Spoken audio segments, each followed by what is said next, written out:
When it comes to big names in the Newcastle Rugby League, this man right here, Justin Bumper Peterkin, is certainly one of them. And last week he played his 299th match, and now 300 this weekend. What an achievement, mate. Can you believe it's already 300? No, I didn't believe it was going to come. It was a long time ago now when I actually started playing footy, so it took a little while to come around, but yeah, not many people get to do it, and I'm pretty excited to get it over and done with and just keep going for the rest of the season. Yeah, of course. I mean, rugby league, you didn't start off playing rugby league. You played a few sports growing up?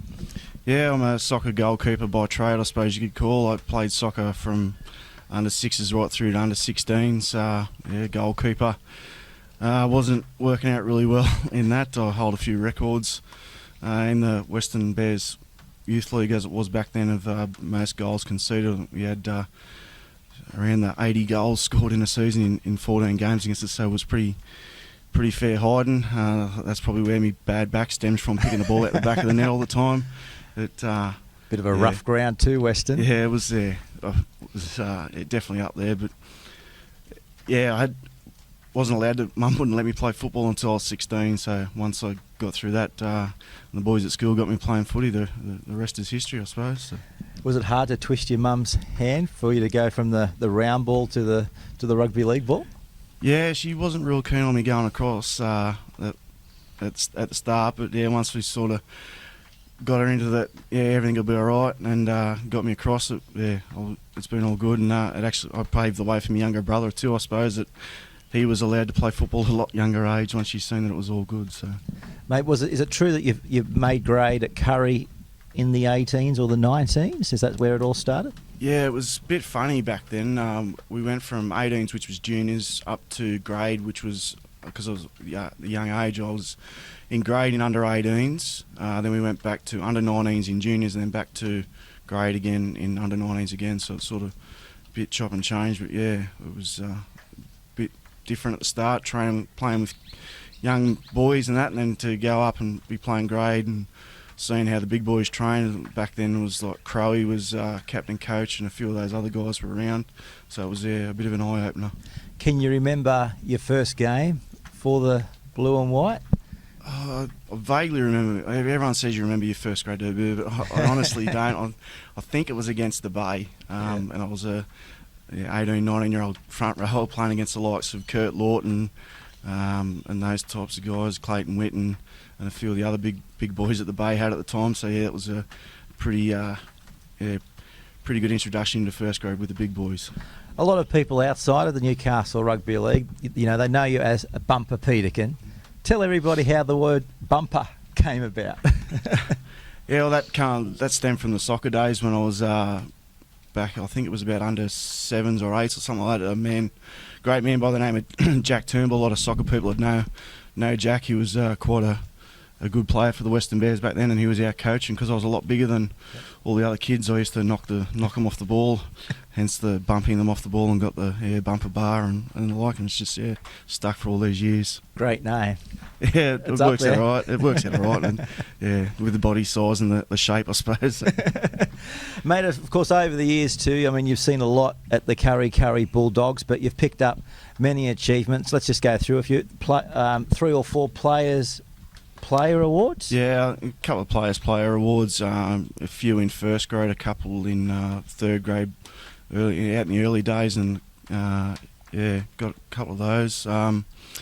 Player of the year for the whole club in, not sure what year that was. Scobby was coaching us that year, and that was back when Daniel Doyle and I played 6 games in 2 weeks. We played all 3 grades 2 weeks straight because we were just short of numbers, and that's polled a few points in those couple of days to pip him and get the award that year. So awesome achievement just in itself, hey? Yeah, well, it was just one of those things you did back in those days. You had to, because we were just sort of that line on for players, and I think any opportunity that you had to play footy, you took it with both hands, or if it had to be 3 games in one day, then it had to be that way. So yeah, definitely. Let's go back to the 2013 Newcastle Rugby League Grand Final, Kurri versus Wests.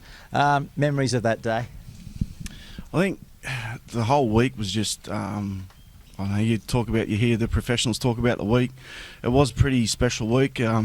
we ended up having a signing day down at the ground where they come up the old boys ground, and they were lined up from the old boys shed all the way back out to the front gate, just waiting for autographs and on t-shirts. So it was just one of those things, and you'd walk around up the street and they'd be grabbing you saying, "Oh, good luck," and the signs and bringing back the heyday. The red, white and blue bread was certainly a thing. I being a youngster back in the early days, and they did it all. You knew the bread was out there, but you couldn't remember it. So it was Mate, cool. I remember the old butchers also got in. He was doing the blue and white sausages and everything. Everyone got involved. We didn't get the sausage. We didn't get the sausages this time around. It was just the bread. But yeah, I was happy enough to get that. But it was It was one of those things that I remember for the rest of my life. It was unfortunate we didn't get the win on the day and send Reg and Jesse and George and all the other boys out as winners. But it was just it was still a great experience. Would you say that may be your most treasured memory of the club? That grand final week? Yeah, I'd say it'd probably have to be. Yeah, it's one of those things that you. I played 300 grade games this week and made one grand final, so I'm lucky to have made one. Some people don't ever get to make one, so I'm happy I've made one. Rugby league, it's very fierce. We all know that. No doubt over your playing career, you would have come up with a few players that maybe you've played with or against that were fierce, that were hard. Who has been your hardest opponent, do you think, over the years at Kurri? I've always sort of said Scovy was he's one of the best to play with and one of the worst to play against because he can pull off a shot and nail you. All the other blokes, I suppose, going back the Kurri Cessnock days, when I first sort of come into grade, had the likes of Kane Bradley, be putting them Taran bombs up and be niggling you the whole time. Nabby playing hooker was one of the best as well at getting under your skin and keeping you going. And Ryan Dagwell from West. All the sort of big forwards, all the hookers and the tougher blokes that have been around were definitely out there back in the early days, in the early 2000s for me. So they're the hardest. Who would be the craftiest players? Maybe not on the field, maybe off the field. The larrikins, maybe, of who you've played with. I guess there's been a few. There's been a few hecklers, maybe. Yeah, well, Ian Burke was probably definitely one of the best. It was one of the best sledges I've ever heard. It wasn't aimed at me, but I was packing down the front row, and Marty Oborn was the other front row, and Adam Collingwood was packing down at hooker, and at the time Sean Collingwood was the coach, and Berkey's straight up said to Adam, "Mate, you're only in first grade because your dad's the coach." And both Marty and I just sort of had a bit of a chuckle at ourselves, and Adam looked at us for backup, and we said, "Oh, you got you there, mate." Mate, those stories on the field, you can't beat them, can you? Yeah, especially in scrums. Yeah, there's been a few more out there, probably too dirty to tell on the internet, but definitely some good ones out there. So you joined the club in 1999. What's that? 17 years ago now. Yep. You've worn that jersey for 17 years. What's it meant to wear that Kurri Kurri Bulldogs jersey for you, mate? It's just it's like everyone, I think, that pulls on a jersey to play any type of sport, you pride yourself on giving your best 110% every week, and it's no different for me playing for Kurri.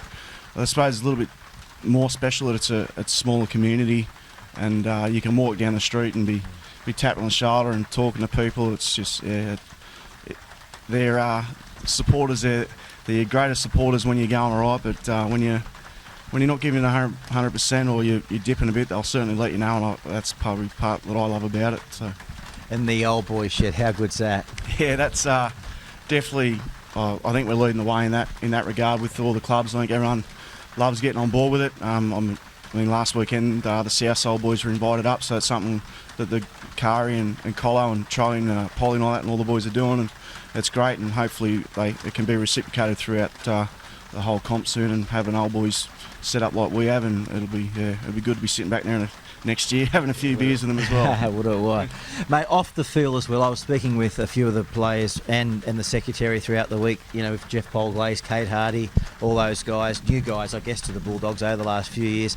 But one thing that Jeff told me is not just your effort on the field, it's what you've done as well off the field. You've helped the players, but also, where you work at Oscar Coal Mine, going back a few years, James and Phil tragically passed away up here, and you wanted to do something for those families, you wanted to do something for the community up here. and you put on a fundraiser. Not too many rugby league players would go down that track, but you did. And just talk to us. I mean, we know why you wanted to do it, but that was a pretty sad time, wasn't it, up here? Definitely. In that period, very tragic.